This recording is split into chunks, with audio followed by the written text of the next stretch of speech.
علیکم، میں امداد سمرو۔ ایک ویڈیو اسحاق ڈار صاحب کی وائرل ہے اور ایک عمران خان صاحب کی، اور دونوں حیرت میں ڈال دینے والی۔ عمران خان صاحب تو خیر روزانہ حیران کر دیتے ہیں، لیکن آج کل اسحاق ڈار صاحب بھی کمی نہیں کر رہے ویڈیوز پر بعد میں۔ لیکن پہلے جو عمران خان صاحب کا ملک کے اندر اور بیرون ملک گھیرا تنگ کیا جا رہا ہے، خان صاحب کی طلبی کے اوپر طلبی ہے۔ عمران خان صاحب کے جو گرفتار لوگ ہیں 9 مئی کے حوالے سے، ان کی ضمانتوں کے معاملے میں جو سب سے اہم ٹیسٹ کیس تھا وہ جو ہے سامنے آ گیا ہوا ہے، خدیجہ شاہ والا معاملہ۔ ان کی ضمانت منسوخ ہو گئی ہے، ضمانت ان کی مسترد ہو گئی ہے، منسوخ کیا، ضمانت تھی نہیں، ان کی ضمانت مسترد ہو گئی ہے، ضمانت کی درخواست تھی۔ باہر بیٹھے عمران خان صاحب کے جو واریئرس ہیں، جن کو عمران خان صاحب کی بورڈ واریئرس کہتے ہیں کی بورڈ واریئرس، پھر سوشل میڈیا پہ جو ان کے جرنیلز ہیں وہ ان کے خلاف کاروائیاں تیز ہو رہی ہیں، لوگ چھوڑتے جا رہے ہیں۔ غلام سرور خان صاحب نے چھوڑ دیا، ہمایوں اختر نے پی ٹی آئی چھوڑنے کا اعلان کر دیا، پرویز الہی صاحب مکمل طور پر گھبرا چکے ہوئے ہیں، اندر بیٹھے اب سہولتیں مانگ رہے ہیں، ایئر کنڈیشن مانگ رہے ہیں، تو حالات پتلے ہیں عمران خان صاحب کے۔ اب عمران خان صاحب کی نئی طلبی جو ہے وہ ہے توشہ خانہ میں۔ اس سے پہلے کل عمران خان صاحب کو JIT میں طلب کیا گیا تھا 9 مئی کے واقعات کے حوالے سے، تھانہ سرور روڈ۔ کل ہی عمران خان صاحب کی پیشی القادر ٹرسٹ کیس میں تھی، نیب نے طلب کر رکھا تھا۔ تو کل عمران خان صاحب دونوں طلبیوں پہ نہیں گئے تھے، ایک میں جاتے تو دوسری کو کہہ دیتے کہ جناب JIT کو کہتے جی میں تو اسلام آباد میں نیب کی پیشی بھگت رہا تھا، تو میں آپ کے پاس کیسے آ سکتا ہوں؟ تو ایک جواز لیگلی بن جاتا تھا کہ جی وہ انسان ہے، ظاہر ہے کلوننگ تو نہیں ہوگی نا کہ ایک عمران خان یہاں ہو اور دوسرا وہاں ہو۔ کہتے ہیں 150 کیسز میرے اوپر ہیں اور میں عالمی ریکارڈ بنا رہا ہوں مقدمات میں پیشیاں بھگتنے میں۔ تو ظاہر ہے اگر بندہ ایک عدالت میں ہو تو دوسری عدالت یہ رعایت دے دیتی ہے۔ بالکل اسی طرح پھر تحقیقات کرنے والے ادارے بھی رعایت دے دیتے ہیں کہ آپ ایک ادارے میں تحقیقات کے لیے بیٹھیں اور اسی دن اگر آپ 300-350 کلومیٹر دور دوسرے شہر میں اگر آپ کو طلب کیا جائے تو ظاہر ہے آپ نہیں جا سکتے، تو جواز ہوتا ہے۔ تو خان صاحب کے پاس یہ جواز تھا، لیکن دونوں جگہ نہیں گئے۔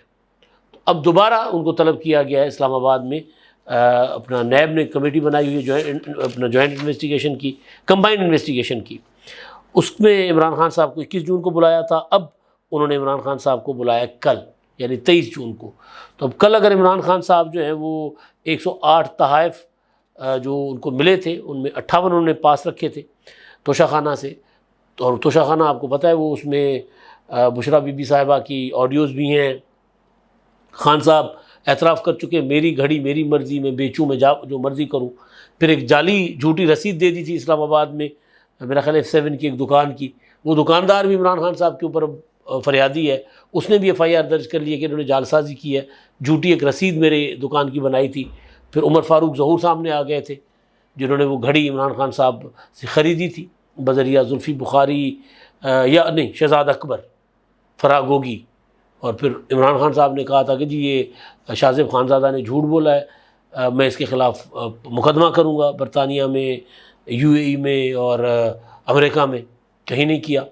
تو وہ گھڑیوں والا معاملہ ہے، وہ توشہ خانہ کا معاملہ ہے۔ اور آڈیو جو تھی بشرا بی بی کی انعام کے ساتھ، جو کیئر ٹیکر تھے بنی گالہ کے، ان کو کہا تھا کہ یہ تصویریں کیوں بنائی ہیں جی جو تحائف آئے ہیں اپنا توشہ خانہ سے؟ تو وہ کہتے ہیں میں نے تو نہیں بنوائی۔ تو ساتھ ملازم سے پوچھتی ہیں جی آپ کو کس نے کہا تھا تصویریں بنائیں؟ تو انہوں نے کہا جی میں تو اس لیے بنائی تھی تاکہ آپ کو میں دے سکوں ثبوت کے طور پر کہ جی یہ چیزیں آئی تھیں۔ تو انہوں نے کہا ثبوت جو گھر کے اندر چیز ہے اس کا نہیں بناتے، اس کے لیے ثبوت کی ضرورت نہیں ہے، گھر کے باہر جو چیز جائے اس کے لیے ثبوت بناؤ، واردات پراپر۔ اور وہ جو ملٹری سیکٹری ہیں وہ ہمارے اوپر اعتماد کر کے وہ ہمیں یہ بھیجتے ہیں اور آپ ان کی تصویریں بناتے ہیں توشہ خانہ کی چیزوں کی۔ تو وہ آڈیو بڑا کچھ ہے پھر۔ تو اس میں خان صاحب کو کے اوپر مقدمہ بنا ہوا ہے، اب اس میں ان کو طلب کیا ہوا ہے۔ خان صاحب پہلے بھی کئی بار طلب کیے گئے، نہیں جاتے۔ اب جب طلبیوں پر نہیں جائیں گے تو ظاہر ہے گرفتاری کے قریب جائیں گے۔ میں نے پہلے بھی گزارش کی تھی کہ خان صاحب جو ہیں وہ قانونی معاملات کو قانونی طریقے سے ڈیل کر کے اچھے طریقے سے وہاں سے نکل سکتے ہیں۔ لازمی نہیں ہے کہ نیب یا JIT اپنا عمران خان کے خلاف کوئی ایسی چیز پروو کر سکے کہ عمران خان صاحب کو سزا مل جائے یا گرفتار ہو جائے، لیکن عمران خان صاحب جائیں گے تب نا، اگر نہیں جائیں گے اپنا تفتیش اور تحقیقات میں تعاون نہیں کریں گے تو پھر بغیر کچھ ثابت کیے عمران خان صاحب کے لیے ہتھ کڑی، اور وہ بھی ٹائٹ والی ہتھ کڑی، تو وہ عمران خان صاحب کے لیے تیار ہو سکتی ہے، تو جو تیار ہو رہی ہے. اور یہ بار بار طلبیہ اسی لیے بھی ہیں کہ بھئی اچھا ایک آدھ طلبی پہ بندہ چلا جاتا ہے نا تو پھر عدالت کے پاس بھی جواز ہوتا ہے کہ یار وہ تعاون تو کر ہی رہے ہیں. آپ کو یاد ہوگا جب عمران خان صاحب کو القادر ٹرسٹ کیس میں گرفتار کیا گیا تھا اسلام آباد میں، جس کے بعد 9 مئی کو، تو جس کے بعد عدالت نے ضمانت اس بنیاد پر دی تھی، حالانکہ وہ ضمانت میں بنیاد تو کوئی نہیں تھی، لامحدود ضمانتیں تھیں، ضمانتیں تھیں بھائی، اس میں کوئی چیز ایسی نہیں تھی کہ جی جو مقدمہ درج ہے، جو درج ہونے والا ہے، جو سوچا جا رہا ہے، جو ابھی عمران خان صاحب نے کوئی جرم کرنا ہے، سب میں ضمانتیں دے دی تھی. تو لیکن اس کے باوجود یہ شرط تھی کہ خان صاحب کو جب طلب کیا جائے تو تحقیقات اور تفتیش میں شامل ہوں. اب نہیں ہو رہے، ظاہر ہے پھر معاملات آگے جائیں گے.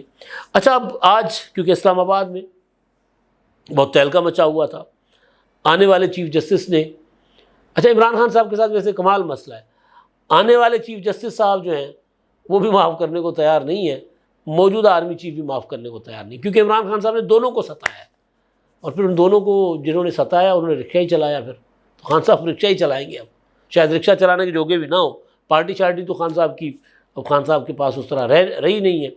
تو دونوں کو عمران خان صاحب نے، دونوں کا تقرر رکوانے کی عمران خان صاحب نے پوری کوشش کی تھی. پہلا حملہ تو انہوں نے قاضی فائسہ صاحب کے اوپر کیا تھا، ان کے خلاف ریفرنس دائر کر دیا تھا. ویسے ستم دیکھیں وقت کا، ستم ظریفی کہ عارف علوی نے جس جج کو ہٹوانے کے لیے ایک ریفرنس، لولا لنگڑا ریفرنس، فضول قسم کا ریفرنس دستخط کر کے بھیج دیا تھا سپریم جوڈیشل کونسل کو، جس عارف علوی نے، اسی عارف علوی نے پھر اسی جج کو بطور چیف جسٹس ان کی نامزدگی جو تھی، اس کی نوٹیفیکیشن جو تھا، اس کی منظوری دے دی، مطلب قاضی فائسہ صاحب کے لیے.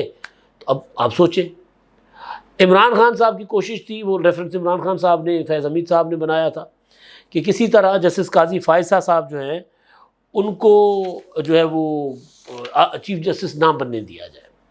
وہ بنیں گے تو پھر وہی صورت بنے گی نا، وہ جو مطلب ایک ان کو روکنے کی کوشش کی، تو جب وہ آئیں گے تو عمران خان صاحب کو اپنا خوف ہے کہ جب وہ چیف جسٹس بن گئے تو پھر کیا ہوگا.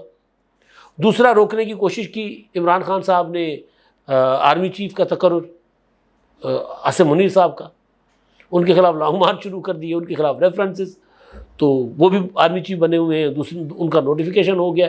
تو خان صاحب اب بالکل نا اپنے آپ کو سینڈوچ محسوس کر رہے ہیں، یار میں تو 2 چکیوں کے بیچ میں پس جاؤں گا گیہوں کی طرح. خان صاحب یہ فیل کر رہے ہیں. تو بہرحال تو عمران خان صاحب جو ہیں وہ انہوں نے ایک تہلکہ مچا ہوا ہے اسلام آباد میں. عمران خان صاحب کی گرفتاری پر جو 9 مئی کے واقعات ہوئے تھے، اس کے بعد پھر فوج نے، حکومت نے فیصلہ کیا، قومی اسمبلی نے اس کو اجازت دی قرارداد کے ذریعے کہ جو لوگ ملوث ہیں ان مقدمات میں، جو حملوں میں فوجی تنصیبات پر، چاہے کور کمانڈر ہاؤس ہو، چاہے GHQ ہو، چاہے شہداء کی یادگار ہو، چاہے ISI کے دفاتر ہوں، چاہے میاں والی میں وہ PF کا جو ایئر فورس کا جو تھا وہ اڈا وہ ہو، یا جہاں جہاں بھی حملے ہوئے، یا کراچی میں رینجرز کی چوکی تھی، جہاں جہاں جلاؤ گھیراؤ ہوا وہاں مقدمات بنے، اور یہ فیصلہ ہوا کہ جو ملوث لوگ ہیں ان حملوں میں براہ راست ان کا ملٹری کورٹس میں ٹرائل ہوگا. اب عمران خان صاحب درخواست لے کر پہنچ گئے سپریم کورٹ، اعتزاز حسن بھی پہنچ گئے، جسٹس جواد خواجہ صاحب بھی پہنچ گئے.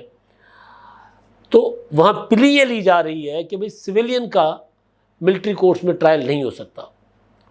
آج انصار عباسی صاحب نے عمران خان صاحب کے دور میں کوئی 25 سویلینز کا ملٹری کورٹس میں ٹرائل، یہ تو تھرو پراپر چینل ہو رہا ہے نا ابھی، کہ پہلے دہشت گردی کی عدالتوں میں معاملہ جاتا ہے، پھر دہشت گردی کی عدالتوں سے وہ جو فوجی عدالتیں منگواتی ہیں کہ جی ہمیں دے دیں، یہ مقدمہ ہمارے پاس بھی ہے، تو یہ لوگ ہمارے حوالے کر لیں، ان کے حوالے ہو جاتے ہیں کوئی 60 کے قریب.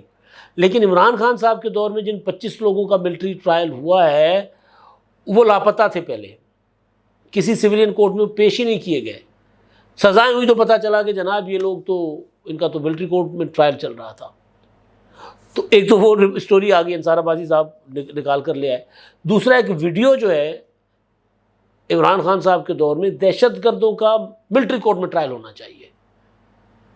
اب دہشت گرد ثابت پہلے کرنا کہ یہ دہشت گرد ہیں، ظاہر عدالت میں ثابت ہوگا. تو اب عمران خان صاحب کے لیے جنہوں نے یہ حملے کیے 9 مئی کے، ان کو حکومت پروسیکیوشن وہ کہتی ہے دہشت گرد ہیں، انہوں نے دہشت گردوں سے بڑا کام کیا ہے. انہوں نے تو وہ کام کیا 75 سال میں جو انڈیا نہیں کر سکا تھا پاکستان کے خلاف. تو پھر ان کی جو ہے وہ الزام جو ہے وہ دہشت گردی والا ہی ہے. تو عمران خان صاحب کی وہ ویڈیو سامنے لا کر لوگ رکھ رہے ہیں کہ جناب یہ لیں آپ. اب آپ بہت انسانی حقوق کی بات کر رہے ہیں. وہ جو میں نے پچھلے اپنی ویڈیو میں گزارش کی تھی نا کہ 3 سال لوگ جیلوں میں پڑے ہوتے تھے، ضمانتیں نہیں ہوتی تھی، تب انسانی حقوق کا تیل لینے گئے تھے. اب بھی انسانی حقوق کا مکمل خیال رکھا جانا چاہیے. میں فوجی عدالتوں میں سویلینس کے ٹرائل کے حق میں نہیں ہوں ڈے ون سے، لیکن میں جو عمران خان صاحب کی دوگلی سیاست ہے یا عمران خان صاحب کو ریسکیو کروانے والے جو جس طرح ادھر ادھر سے آ رہے ہیں، میں ان کے متعلق بات کر رہا ہوں کہ بھئی انسانی حقوق، بالکل انسانی حقوق کا خیال ہونا چاہیے. لیکن اگر لوگوں نے کچھ کیا ہے تو ان کو اس طرح، اور اچھا وہ پٹیشنز بھی یہی ہیں. ویسے اعجاز حسن صاحب کی بھی یہی پٹیشن ہے کہ جن لوگوں نے کیا ہے ہم ان کو بری کروانے نہیں آئے. ہم چاہتے ہیں کہ انسانی حقوق کا خیال رکھا جائے، بالکل رکھا جانا چاہیے. تو خان صاحب کی وہ ویڈیو وائرل ہے، منہ پہ آگے بجتی ہے، ایک بات عمران خان صاحب نے جو کی ہے نا اس کے الٹ کرتے ہیں، پھر اس چیز سامنے آ جاتی ہے. اچھا دوسرا یہ کہ خان صاحب جو ہیں وہ طلبیوں پہ طلبیاں، اور دوسرا عمران خان صاحب کو کے لیے باہر بیٹھ کے جنگ لڑنے والے جو ہیں ان کے خلاف بھی خبر یہ ہے کہ جناب FIA نے کام شروع کر دیا.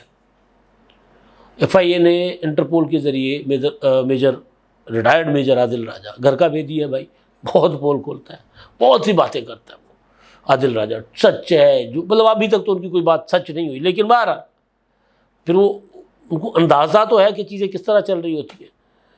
تو پچھلے دنوں ان کو حراست میں بھی لیا گیا تھا، اپنا برطانیہ کی پولیس نے حراست میں لیا تھا. 7-8 گھنٹے میرا خیال ہے پولیس کے پاس رہنے کے بعد وہ باہر آ گئے تھے. ایک دن خاموش تھے، اگلے دن سے پھر وہی اسی طرح پاکستان کی فوج کے خلاف انہوں نے ٹویٹر پہ، اور پھر یوٹیوب تو ان کا بند ہے، تو کچھ اور جو سورسز ہیں اس پر وہ کام کر رہے ہیں. تو خان صاحب کے ایسے کئی لوگ ہیں باہر بیٹھے، کیونکہ پاکستان میں تو اب اس طرح بیٹھ کر وہ کر نہیں سکتے. تو ان کے خلاف FIA نے، اور خاص طور پر میجر عادل راجہ کے متعلق خبر ایکسپریس رپورٹ کر رہا ہے، طالب فریدی صاحب ہمارے دوست ہیں، انہوں نے یہ خبر دی ہے. FIA کے اچھے رپورٹر ہیں وہ، کہ اپنا FIA نے فیصلہ کیا ہے کہ جناب ان کو عادل راجہ صاحب کو گرفتار کر کے لایا جائے گا بذریعہ انٹرپول. ابھی عادل راجہ اکیلے تو نہیں ہوں گے، خبر میں بھی یہی ہے کہ جتنے لوگ باہر بیٹھ کے ریاست کے خلاف، فوج کے خلاف زہر اگل رہے ہیں، ان سب کے خلاف کارروائی ہوگی. اس سے پہلے آپ دیکھیں حیدر مہدی، شاہین سیبائی، وجاہت خان، اکبر حسین ہے کوئی، اور صابر شاکر، ان پر مقدمات بھی ہو چکے ہیں اسلام آباد میں. اور صابر شاکر صاحب نے تو کل پرسوں کہا تھا کہ جی میرے گھر پہ ہو گیا حملہ. تو خیر یہ تو معاملہ ہے جو عمران خان صاحب کے باہر بیٹھے واریئرز کا. لیکن اب دوسری طرف ایک تو عمران خان صاحب بھوکلائے ہوئے نا، کل کہہ رہے تھے کہ جی کوئی اتنا گر سکتا ہے، کیسے گر سکتا ہے، یعنی پریشان حال، رونے والی صورتحال تھی. تو رونے والی صورتحال تو اسحاق ڈار صاحب کی بھی ہے. یعنی بندہ پوچھے کہ یار اگر آپ اپنے جذبات پہ اتنا قابو نہیں پا سکتے کہ ایک سوال سن لیں، سوال سن کے جواب دے دیں، جواب نہیں دینا آتا تو خاموش ہو کے چلے جائیں. ایک صحافی شاہد قریشی سوال پوچھ رہے ہیں پارلیمنٹ کی راہداریوں میں، پوچھتے ہیں کہ جناب IMF کے ساتھ معاہدہ ہوگا کہ نہیں ہوگا. وہ غصہ کر جاتے ہیں، صحافی سوال ریپیٹ کرتے ہیں دوسری شکل میں. ہم صحافیوں کا یہی کام ہوتا ہے، سوال ریپیٹ کریں گے. ایک طرح سے ایک جملہ بولا سوال کا، وہ جملہ اس جملے میں اس سوال کا آپ نے جواب نہیں دیا، وہی بات کسی اور طریقے سے پیرائے میں کی جاتی ہے. تو 2 یا 3 بار صحافی نے سوال کیا ہے اور ڈار صاحب نے جو ہے وہ روک کے جھنڈ کر آئی. بھائی وہ صحافی کہہ رہا ہے مجھے تھپڑ مارا ہے، لیکن یہ نظر آ رہا ہے کہ ڈار صاحب جو ہے وہ ان کے موبائل فون پر حملہ آور ہیں.